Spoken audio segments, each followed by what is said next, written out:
안녕하세요. 저는 박민준이라고 합니다. 41살 건축가예요. 그날은 제주도 출장에서 예정보다 일찍 돌아오게 된 날이었어요. 갑작스러운 폭풍 경보 때문에 오후 늦은 비행기를 타고 서울로 향했죠. 비행기 안에서 창밖으로 먹구름이 몰려오는 걸 보면서 집 생각만 했습니다. 강남의 우리 아파트, 서연이와 함께 꾸민 그 공간, 제가 직접 설계에 참여한 집이니까요. 착륙한 뒤 택시를 타고 강남으로 향하는 길은 한참 걸렸어요. 밤 11시 반이 넘어서야 익숙한 고층 아파트 단지에 도착했어요. 현관문을 열자 집안은 칠흑처럼 어두웠습니다. 보통 서연이가 작은 스탠드 불이라도 켜두는데 오늘은 아무 빛도 없었어요. 공기가 이상하게 무거웠죠. 신발을 벗고 조용히 안으로 들어갔습니다. 거실 소파 위에 서연의 코트가 아무렇게나 걸쳐져 있었어요. 그녀는 절대 그런 식으로 물건을 두지 않는 사람인데 말이에요. 침실 문을 열자마자 이상한 느낌이 들었어요. 침대가 완전히 엉망이었어요. 서연이가 매일 아침 저녁으로 신경 쓰는 그 침대 말이에요. 하얀 시트가 구겨져 한쪽으로 몰려있고 이불은 발치까지 밀려내려가 있었습니다. 베개 하나는 바닥에 떨어져 있었고 다른 하나는 비스듬히 놓여 있었어요. 침대 옆 테이블에는 서연의 목걸이가 벗겨진 채로 놓여 있었어요. 평소 그녀는 절대 장신구를 아무렇게나 두지 않았어요. 공기 중에 희미한 향수 냄새와 함께 뭔가 낯선 남성스러운 우디향이 섞여 있는 것 같았습니다. 제 심장이 빠르게 뛰기 시작했어요. 손바닥에 땀이 배어나왔어요. 그때 현관 쪽에서 창문 닫히는 소리가 들렸어요. 서연이가 돌아온 거예요. 저는 거실로 나갔습니다. 그녀는 문을 열고 들어오면서 가방을 내려놓았어요. 얼굴이 창백하고 눈동자가 불안하게 흔들리고 있었습니다. 블라우스는 살짝 구겨져 있었고 머리카락도 평소처럼 단정하지 않았어요. 여보, 왜 이렇게 일찍 왔어? 제주 출장 끝난 거야. 서연이가 먼저 물었어요. 목소리가 약간 갈라져 있었죠. 폭풍 때문에 일정 취소됐어. 너는 왜 이렇게 늦었어? 이제 새벽인데. 제가 차분하게 대답했습니다. 그녀는 시선을 피하며 미안, 오늘 클라이언트 미팅이 너무 길어졌어. 중요한 PR 일이라서 회사 일 때문에 그래라고 했어요. 그러면서 재빨리 샤워 좀 할게. 피곤해하며 욕실로 들어갔습니다. 문이 닫히는 소리가 들렸어요. 곧 샤워기 물소리가 울려 퍼졌습니다. 그 순간 저는 결심했어요. 그녀의 가방 쪽으로 다가갔습니다. 손이 살짝 떨렸지만 조심스럽게 지퍼를 열었죠. 가방 안쪽 깊숙한 포켓에 반짝이는 갤럭시 Z 플립이 들어있었습니다. 최신 모델.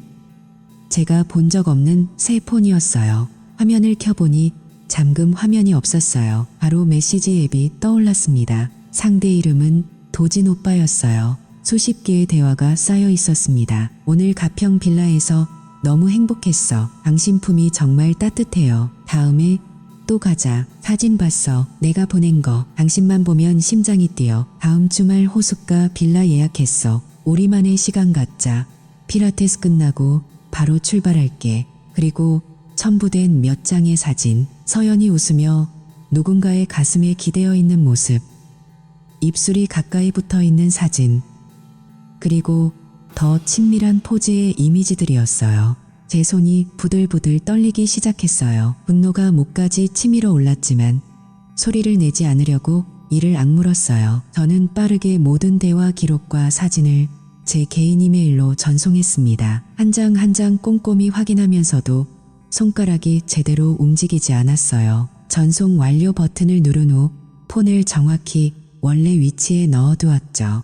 가방 지퍼도 똑같이 닫았습니다. 욕실에서 물소리가 멈췄어요. 서연이가 곧 나올 것 같았습니다. 저는 소파에 앉아서 평소처럼 TV를 켜놓았어요. 화면에는 뉴스가 나오고 있었지만 제 눈에는 아무것도 들어오지 않았어요. 서연이 욕실에서 나오자 수건으로 머리를 말리며 다가왔어요. 제주도 일은 어땠어? 피곤하지? 그녀가 물었어요. 그냥 평범했어. 당신도 피곤할 텐데 빨리 쉬어. 제가 짧게 대답했습니다. 그녀는 미소를 지으며 침실로 들어갔어요. 저는 그 자리에 앉아 창밖을 바라봤습니다. 서울의 밤거리가 번쩍이는데도 제 머릿속은 완전히 혼란스러웠습니다. 그날 밤 잠을 거의 이루지 못했어요. 서연이가 곁에서 조용히 숨쉬는 소리를 들으며 저는 천장을 바라보고 있었습니다. 새벽 5시가 되자 더 이상 누워있을 수가 없었어요. 조용히 일어나서 옷을 갈아입고 노트북을 들고 나왔습니다. 아침 일찍 강태호에게 전화를 걸었어요. 태호는 제가 건축 사무실에서 가장 믿는 친구이자 현장 관리자였죠. 민준아, 무슨 일이야? 목소리가 이상한데 태호가 바로 물었어요. 태호야, 지금 만나자. 사무실 말고 조용한 데로.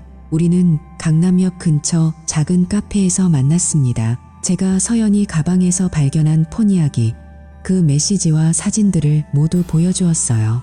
태호는 한참 동안 화면을 내려다보다가 한숨을 내쉬었습니다. 이 새끼 완전 전문가네. 어떻게 할 거야? 조사하고 싶어. 조용히, 확실하게. 태호는 바로 전화를 돌렸어요. 예전에 사이버 수사 쪽에서 일하다 나온 사이버 레커라는 별명을 가진 전직 탐정이었죠. 오후 늦게 그 사람이 사무실로 찾아왔습니다. 키가 크고 말수가 적은 남자였어요. 이름은 이도진. 청담동의 필라테스, 요가센터 운영 중입니다. 회원 대부분이 강남 사모님들이에요. 외모로 먹고 사는 타입이죠. 빌라 예약 기록도 여러 건 나왔습니다. 배병 쪽 고급 빌라를 자주 이용하더군요. 그는 추가로 말을 이었습니다. 그리고 그의 아내 최유진, 큰 성형외과 병원에서 수간호사로 일하고 있어요. 최근 들어 남편 행적을 의심하는 흔적이 보입니다. 하드 사용 내역과 위치 기록이 조금씩 어긋나기 시작했어요. 저는 그 자리에서 결심했습니다. 나 직접 가보겠어. 그 센터에 회원으로 등록할게. 며칠 후 저는 평소와 다른 캐주얼한 옷차림으로 청담동에 있는 루미에르 필라테스 센터를 찾았습니다. 유리문 너머로 하얀 운동복을 입은 사람들이 매트 위에서 움직이고 있었어요.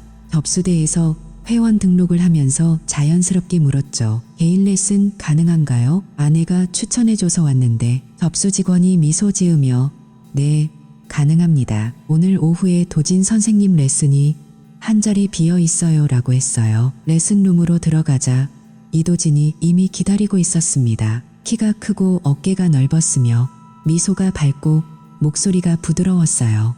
처음 오셨죠?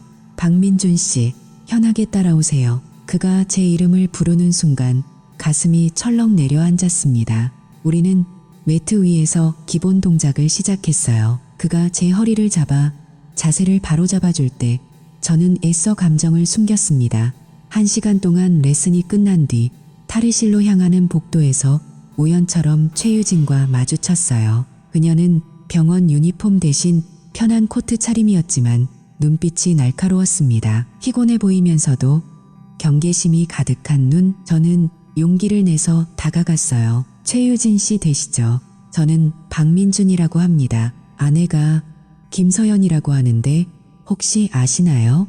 그 순간 유진의 얼굴이 순간적으로 굳었어요. 그녀는 주변을 살피더니 낮은 목소리로 말했습니다.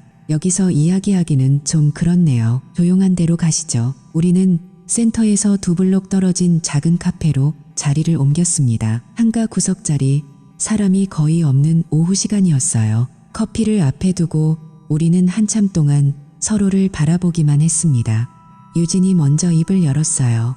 서연 씨, 최근에 제 남편과 자주 만나고 있더군요. 개병 빌라까지 같이 다니고. 그녀의 목소리는 차분했지만 손끝이 살짝 떨리고 있었습니다. 저도 알아요. 폰에서 모든 걸 봤습니다. 제가 대답했어요. 유진은 커피 잔을 내려놓으며 한숨을 쉬었습니다. 도진이가 예전부터 그랬어요. 회원들 사이에서 소문이 많았는데 이번엔 좀 심각한 것 같아요. 당신 아내도 꽤 깊이 빠진 모양이네요. 저는 주머니에서 폰을 꺼내 몇 장의 스크린샷을 보여주었습니다. 유진은 화면을 보며 입술을 깨물었어요. 이 사진 빌라에서 찍은 거 맞아요.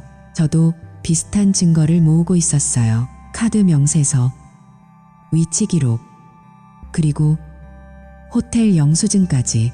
우리는 서로의 이야기를 나누면서 점점 더 가까워졌습니다.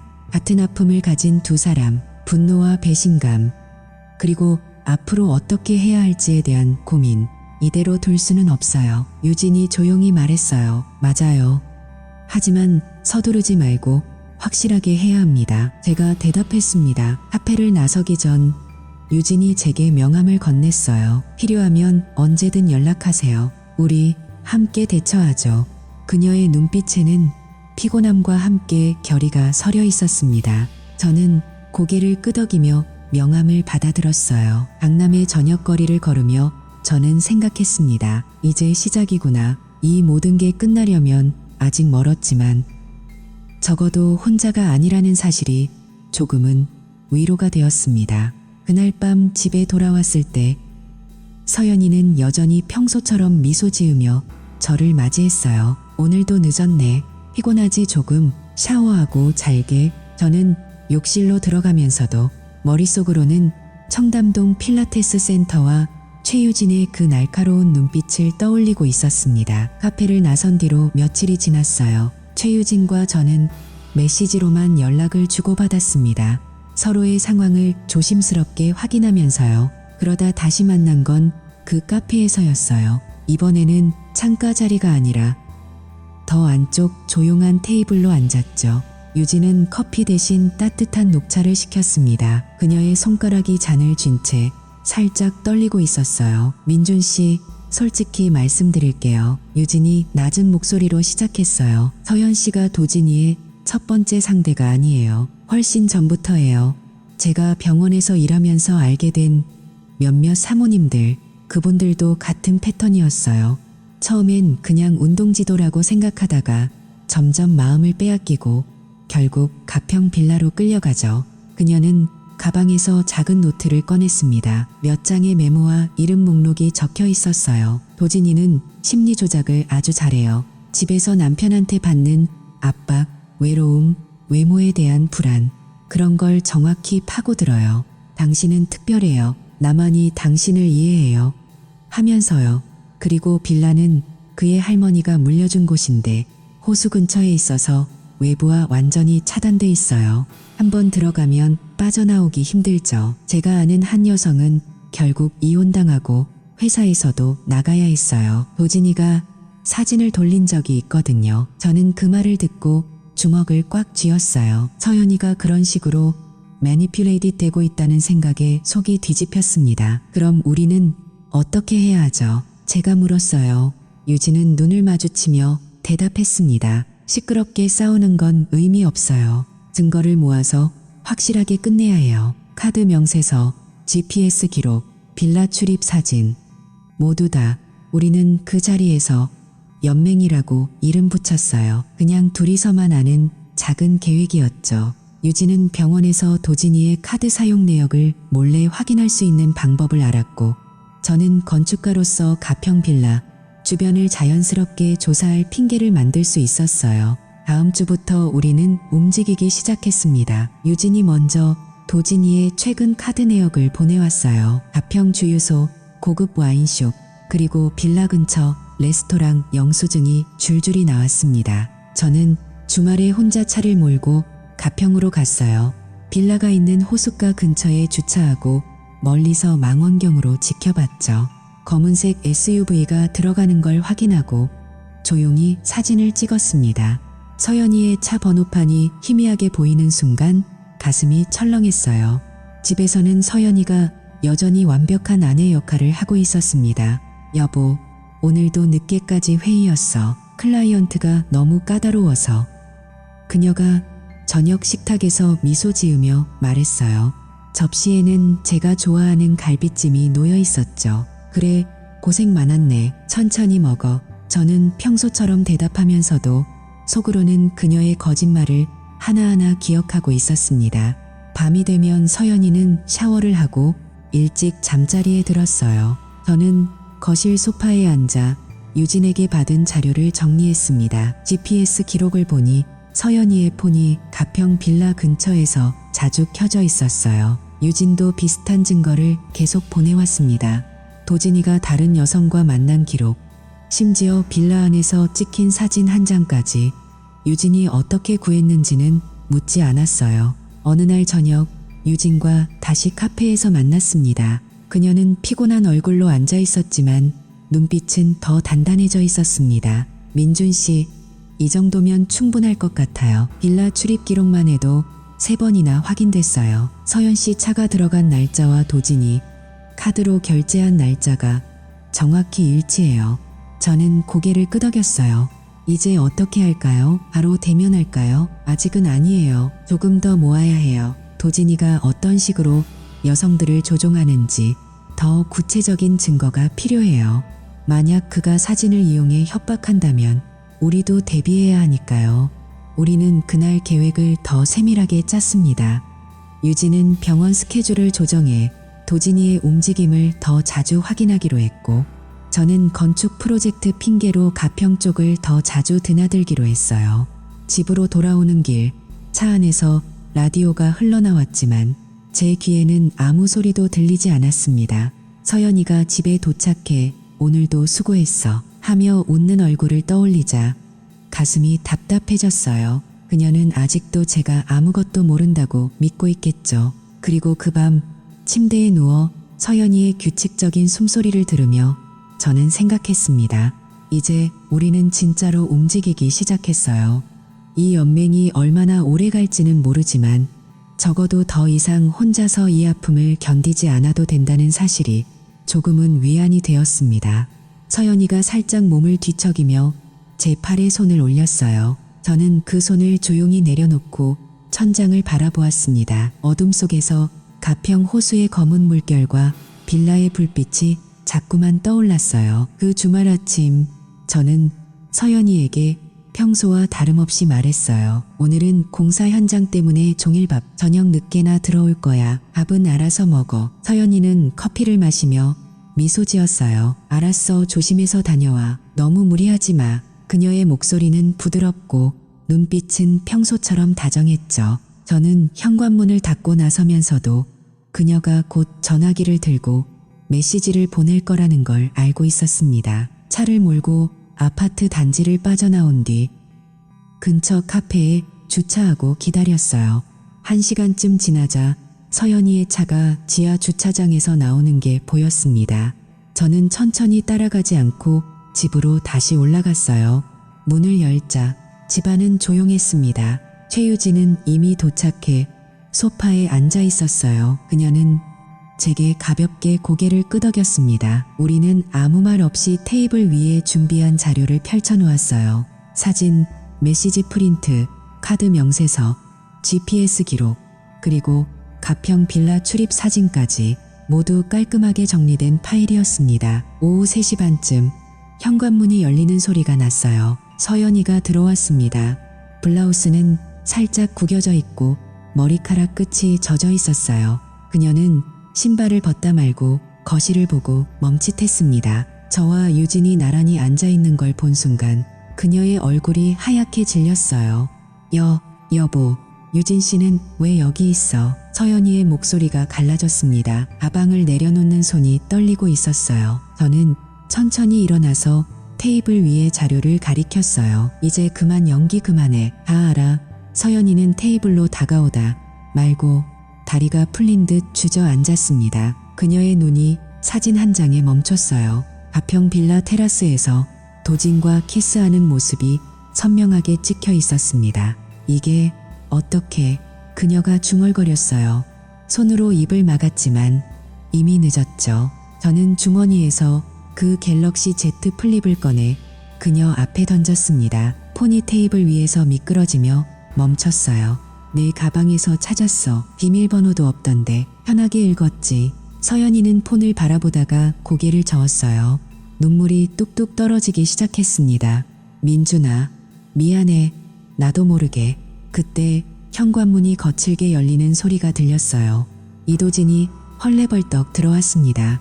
얼굴이 붉게 달아올라 있었고 숨이 거칠었어요. 서연아, 괜찮아. 이 새끼가 무슨 짓을... 그가 소리치다 말고 멈췄습니다. 거실 소파에 앉아있는 최유진을 본 순간 그의 얼굴이 순식간에 창백해졌어요. 유진아, 도진의 목소리가 떨렸습니다. 그는 한 걸음 물러서려다 벽에 등을 부딪혔어요. 유진은 차분하게 일어나서 테이블 위에 또 다른 파일을 들어 보였습니다. 여기 내가 만난 여자들 3명 더 있어. 이름, 날짜, 빌라에서 찍은 사진까지 다 나왔어. 너 진짜 전문가였네.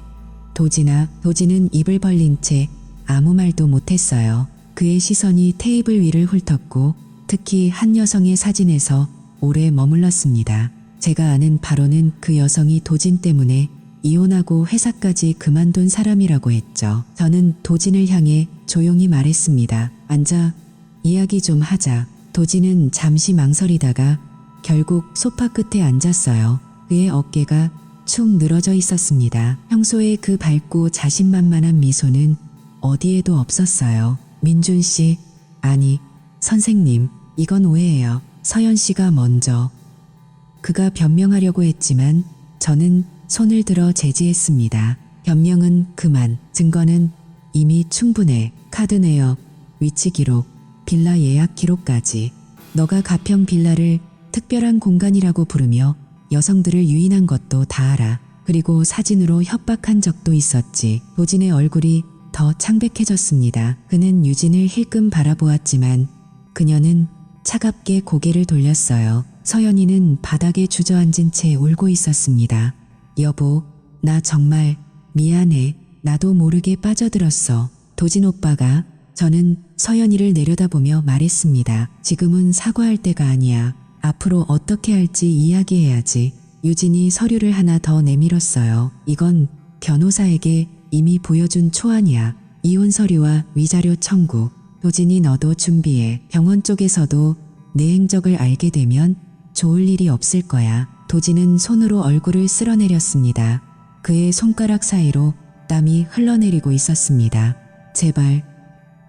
유진아, 우리 다시 네가 다른 여자들한테 했던 말 그대로네. 유진의 목소리는 차분했지만 단호했어요. 방 안은 한동안 무거운 침묵만 흘렀습니다. 서연이는 계속 울고 있었고 도진은 고개를 숙인 채 아무 말도 못했어요. 저는 창밖을 바라보았습니다. 강남의 고층 아파트들이 저녁 햇살을 받고 반짝이고 있었지만 우리 집안은 완전히 다른 세상처럼 느껴졌어요. 이제 모든 게 드러났습니다. 연기가 끝난 순간이었죠. 서연이가 고개를 들고 저를 바라보았어요. 눈물이 가득한 눈으로 민준아, 어떻게 할 거야? 라고 물었습니다.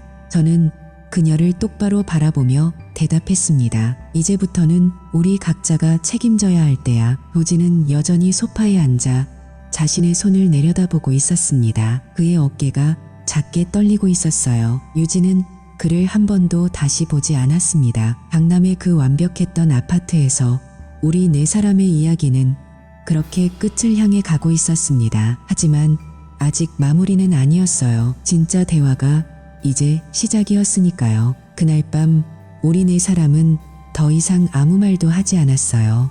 도진은 먼저 일어나서 현관으로 향했습니다. 유진이 그의 뒤를 따라 나갔고 서연이는 여전히 바닥에 앉아 울고 있었습니다. 저는 그녀를 한번 내려다보고는 침실로 들어갔어요. 문을 잠그고 침대에 누웠지만 잠은 오지 않았습니다.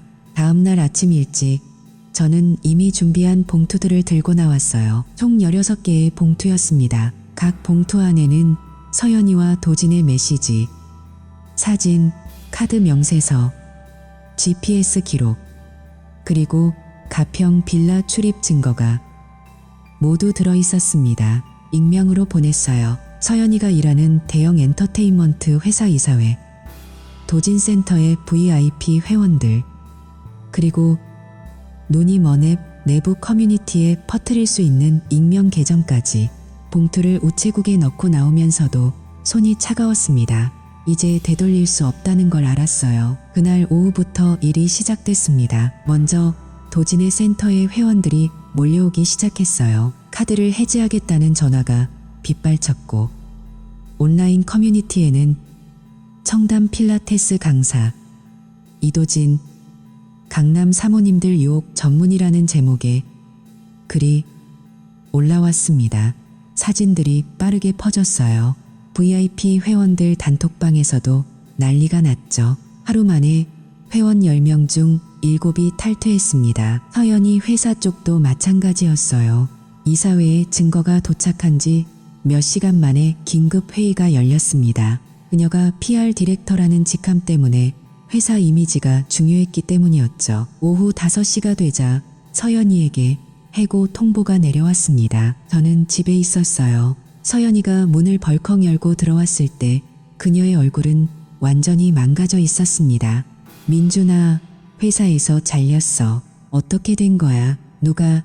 그녀가 울부짖었어요. 저는 소파에 앉아 차분하게 대답했습니다. 네가 한 짓이 드러난 거지. 이제 끝이야. 그녀는 무릎을 꿇고 제 다리를 붙잡았어요. 제발 용서해줘. 다시 시작하자. 나 정말 반성하고 있어. 저는 그녀의 손을 조용히 떼어냈습니다. 용서는 없어. 너도 나도 이제 각자 살아가야 해. 며칠 후 상황은 더 악화됐습니다. 눈이 먼 앱에서 서연이와 도진의 실명이 공개됐어요. 강남 사모님 외도 사건이라는 키워드가 실시간 검색어에 올랐습니다. 도진은 센터 문을 닫아야 했어요. 회원들이 완전히 떠났고 건물주까지 계약 해지를 통보했습니다.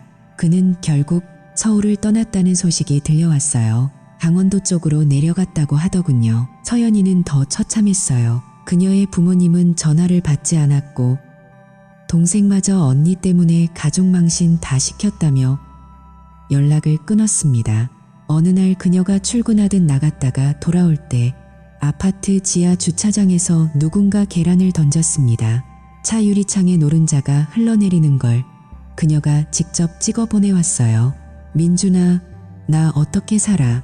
라는 메시지와 함께 저는 답장하지 않았습니다. 한 달 후 유진에게서 연락이 왔어요. 그녀는 이혼 소송에서 승소했습니다. 도진이 가진 센터 지분을 모두 넘겨받았고 이름을 바꿔 재정비한 뒤 다시 열었어요. 이제 진짜 건강한 곳으로 만들 거예요. 라고 그녀가 말했습니다. 목소리가 밝아졌더군요. 저는 강남 아파트를 매물로 내놓았습니다. 계약이 성사된 날 서연이는 작은 가방 하나만 들고 나갔어요. 그녀는 경기도 외곽의 오래된 빌라로 이사 갔다는 소식을 들었습니다. 월세도 겨우 내는 수준이라고 하더군요.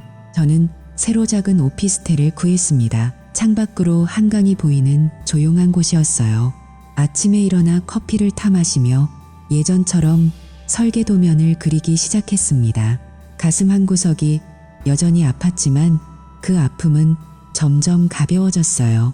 가끔 가평 호수 근처를 지나갈 때가 있습니다. 그 빌라는 이제 다른 사람이 사는 모양이더군요. 창문에 불이 켜져 있지만 더 이상 우리와는 상관없는 곳이 됐습니다. 서연이와 도진이 어떻게 지내는지는 모릅니다. 다만 그들이 치른 대가가 결코 작지 않다는 걸 압니다. 한국에서 한번 퍼진 소문은 쉽게 사라지지 않으니까요. 저는 이제 혼자지만 이상하게 자유로워졌어요. 거짓된 완벽함을 부숴버린 대가로 얻은 이 고요함, 때로는 진실을 드러내고 모든 걸 잃는 것이 결국 유일한 승리일 때가 있다는 걸 깨달았습니다. 강남의 불빛이 저 멀리서 반짝이는 밤. 저는 창문을 열고 시원한 바람을 맞았어요. 이제 정말 새로운 시작이었으니까요.